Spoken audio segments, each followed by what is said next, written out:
President Biden mocking Republican Congresswoman Lauren Boebert of Colorado over her previous opposition to the Inflation Reduction Act, saying its passage led to the world's largest wind power manufacturing plant being built in her state. Julia Manchester's here, national political reporter for The Hill. Julia, I want to listen to the clip, and we're going to talk about it afterwards. Let's watch. And coincidentally, C.S. Wind is Congresswoman Lauren Boebert, you know, that very quiet Republican lady. It's in her district, who, along with every other Republican, voted against this bill.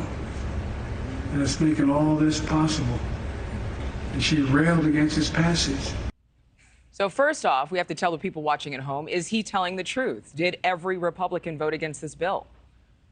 You know, not every Republican voted against this bill, but for someone like Lauren Boebert and the fact that he's in Colorado, it makes sense that Joe Biden, is going to go after her. She is facing a very, very tough reelection bid next cycle. And, at the top of the ticket, he's the person that needs to essentially rally the base to help down ballot candidates like her challenger. So, he's in Colorado. She's one of his fiercest critics, really one of the faces of the ultra conservative, wing in the House. So Joe Biden, I think, is giving us a preview of maybe what his style will look like going forward, going after some of these down ballot Democrats and really some of his most prominent critics on the Hill. And recently, there was an ad release where he used Boebert's words to endorse his claims that he should be getting the credit for this.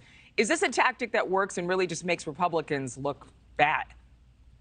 It's something that we've been seeing Democrats do for quite some time on the Inflation Reduction Act and on a number of economic issues, very much trying to take credit for the economy, talking about how the Biden administration was really at the helm of trying to drive the COVID-19 recovery.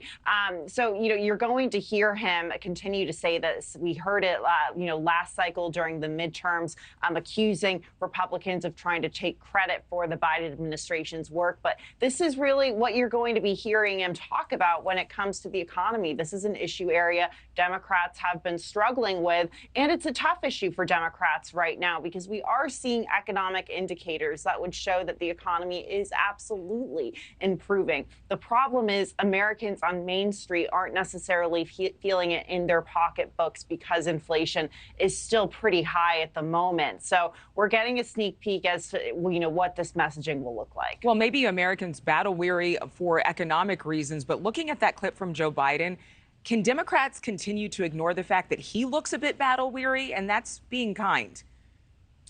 Yeah, look, I mean, in terms of being battle weary when it comes to, maybe his physical appearance, his age, his voice, he sounds very tired. Yeah.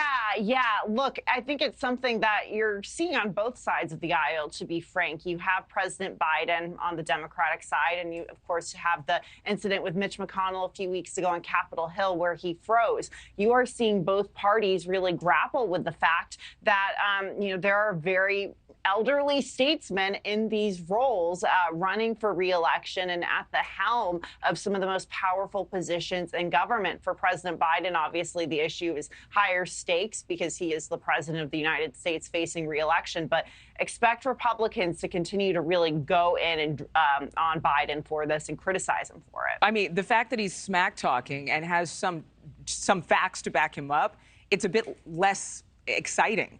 Because he just looks like he is tired. But again, like you said, it's happening on both sides of the aisle.